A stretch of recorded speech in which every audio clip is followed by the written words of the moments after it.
can't believe I missed a Saturday. Well, we'll throw it your way now. Hi, this is Nathan Caldwell. You may know me from Protectorate Productions, protectors of the book, Team Jadeth Live, Dr. What. Well, I'm starting a new show. It's called Protectorate Productions Comedy Showcase. You will hear things from classic Team Jadeth Live, some new items, and I'm hoping to get some other podcasters on board by simply asking them if I could use some clips from their shows. Maybe even from shows long ago. Well, jump into the adventure with me, because here we go. Hi. Before we get started, I'd like to say that could not have done this without the voice talents of John Bell and his wife, Paulina, Logan, and Lillian, Rachel. So make sure that these people are credited for this. Here is, let's just hear it out and see for yourself. My husband treats me like a princess. Oh, that's so sweet. I mean, not to brag, but my husband treats me like a supermodel. Oh, that's awesome. Well, my husband treats me like a dog. Oh, come on. I mean, it can't be that bad, It can't be that right? bad. There she is. There's my little babykins. Come here, girl. Come here. Stop that. Oh, she's a good girl. Yes, she is. Don't do that. She is a good girl. Oh, you want a treat? Huh? That's it. Sit up. Oh, you got a bag? Stop that right now. Okay. Oh, she's such a sweetie poo. Now you're in the doghouse. Well, here we are. Yes, here we are. In the terrace with no toilet.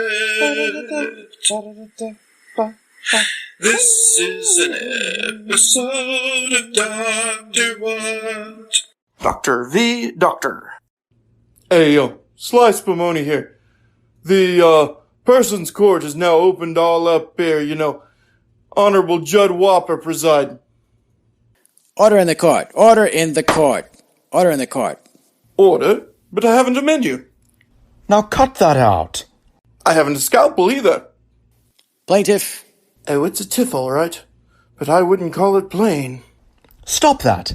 He's talking to me. Yes, Your Honor? What is your complaint? He's copying me. He's copying me. Really? Really? Can I use this as evidence? You could, but nobody believe it. Never mind, then. Does the defendant have representation? He does, Your Honor. And just who are you supposed to be? I am the cunning, amazing Brer Stewart. Hey, where'd you come from? You twit. So sorry, Your Honor. What he means to say is that he is from the United Terrestrial World Intelligence Task Force. That's right, I said you twit. Shh, you'll make the nice judge mad.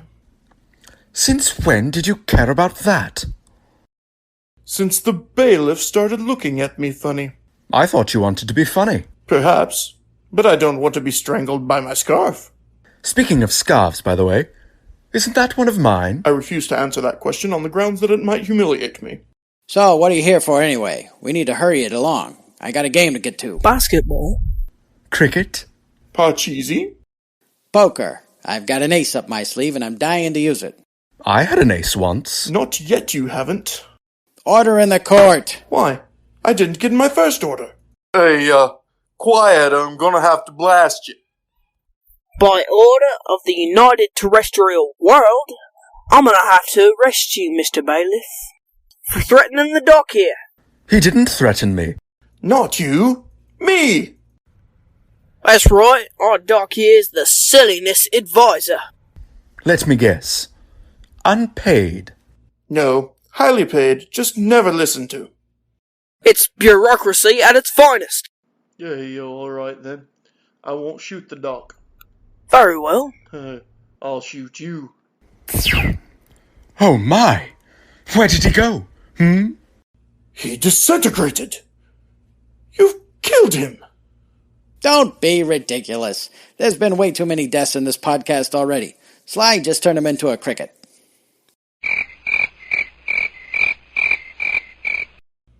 General? Is that you? Why do I feel squeamish all of a sudden? The cricket beam is highly radioactive.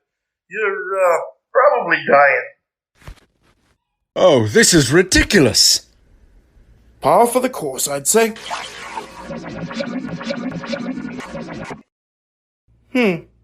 Hey, younger voice. Still quite inconvenient. Yes, you're right. Case dismissed. What? No. You're who? I'm what? Not only that, here, I'd like you to have this. Finally, a biscuit! My order's here! Oh, come on! The judge is in on it too? You bet your life. You've been listening to Dr. V. Doctor. Written by Nathan Caldwell. Starring Nathan Caldwell. With special guests CJ as Bray Stewart. CJ Ward as you-know-who. And John Steinklauber as Judge Whopper. This has been a fan audio parody. No infringement is intended. This has been a Protectorate production. Hey, you know that dog on the picture of this podcast? Well, this is, if you hear any growling, it's from him. He has a shark that I'm throwing for him. There we go. While I'm doing that, maybe you could listen to Fred Passmore and John Lawhan from sheeplaughscomedyshow.com. Spencer, don't you want me to throw it?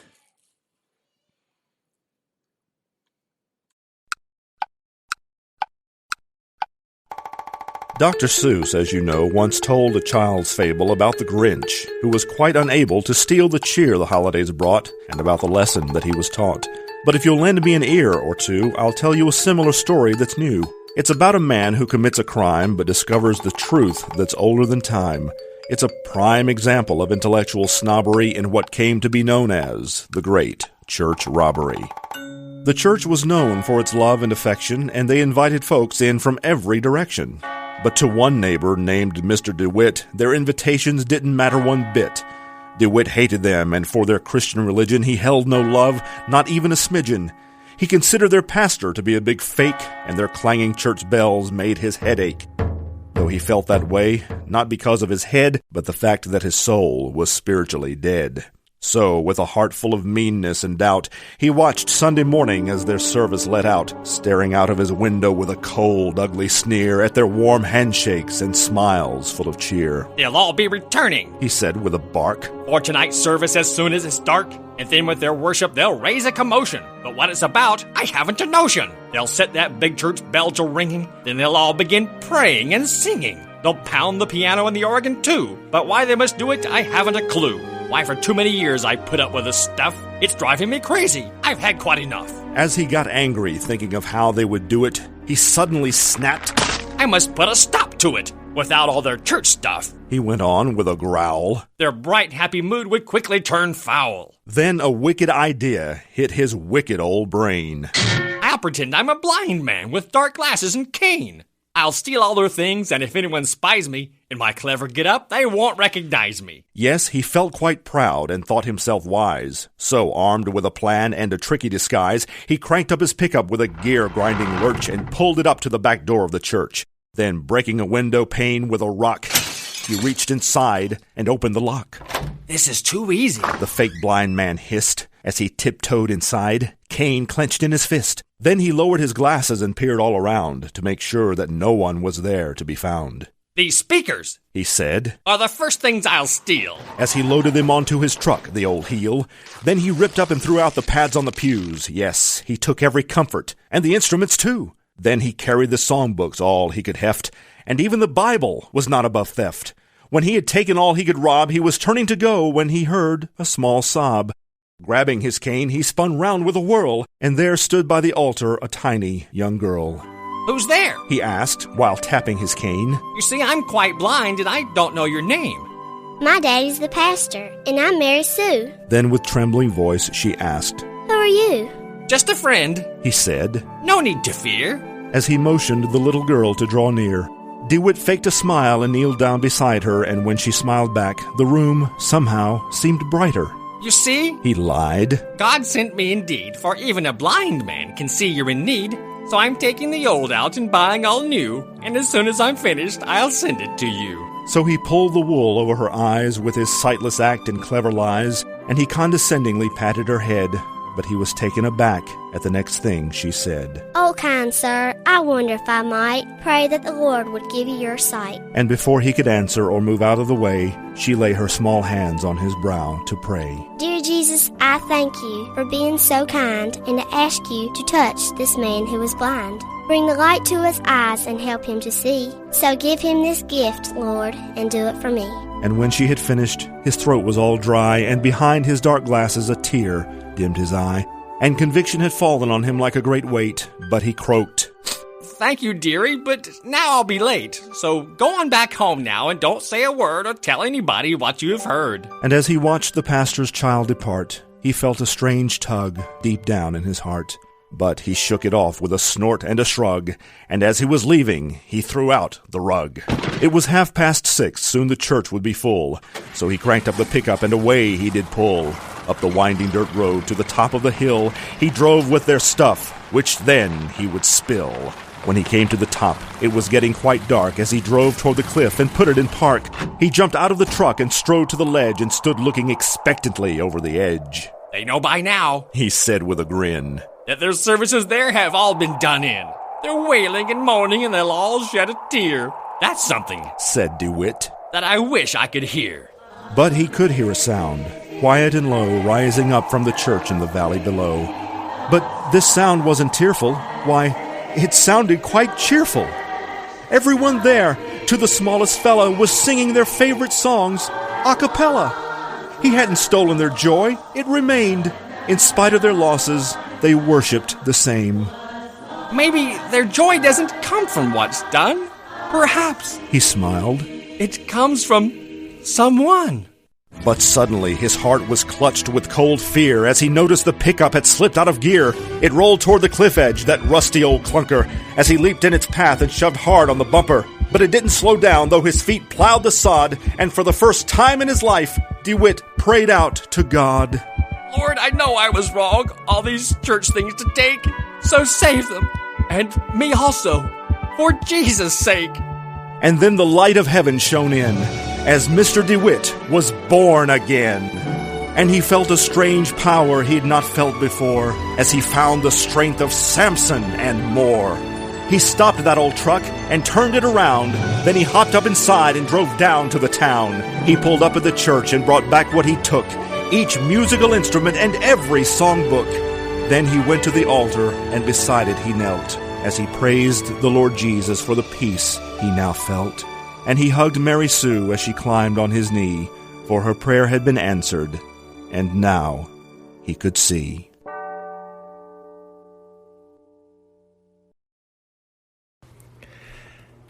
And here's this week's Old Time Radio Moment, brought to you by the Retro Radio Podcast and Keith Helsley. Let's go into this sporting goods store and get your baseball equipment. I want you to look right for the opening game. Now, go ahead and ask that lady there where they keep the baseball uniform. Pardon me, miss. Well, if it isn't Mr. Abbot. Hello. And Mr. Costello. Hello. You fat little mon, you. What are you doing in the sporting goods store, miss? Oh, I just stopped in to get a gift for my nephew. I'm buying him a Bars ball. Bars ball? Abbott, you know what a Bars ball is. That's what the poocher throws to the coocher. And the booter tries to boot a home run.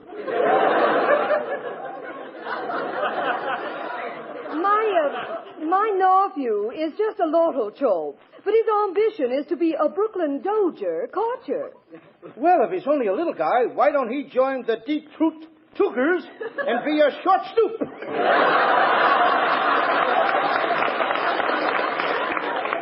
be going. As we say in Chinese, Gishagui Hatsui, I'm push to you. And a dish of gooey chop suey and a push to you, too. Hey, look, here comes the salesman now. Oh, good morning, boys. As Johnny Weissmuller said to Buster Crabbe, what dive did you come out of? Well, my friend and I are here to get some baseball equipment. I'd like to see a baseball uniform that would fit Costello. So would I. Look, as Adam said to Eve, quit ribbing me. However, I'll do the best I can. We'll start with the spiked shoes. What size do you wear? 8. Oh, let me see. I've only got one pair left, and they're size 5. Maybe you can squeeze into them, Costello. Go ahead and try. Okay.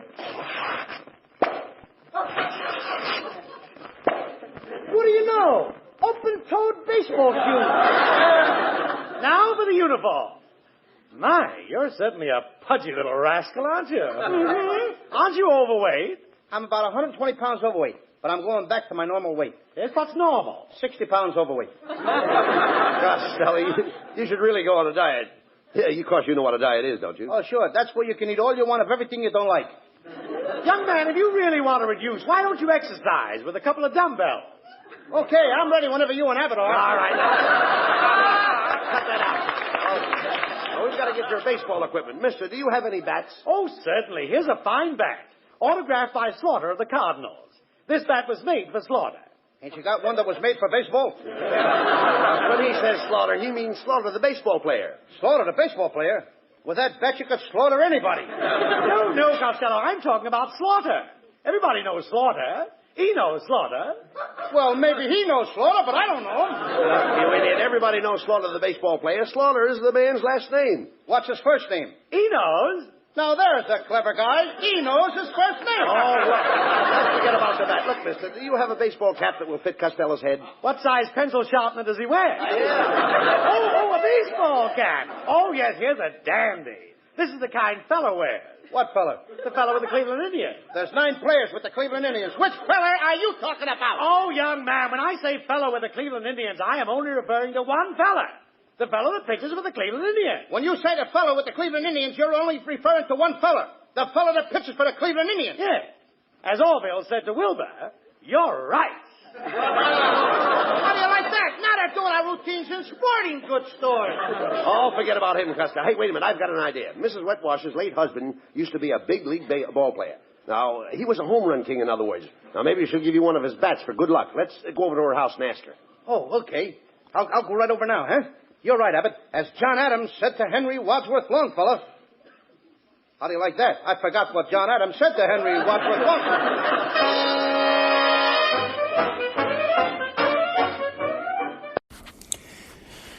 Well, that's it for this time. I hope you enjoyed it.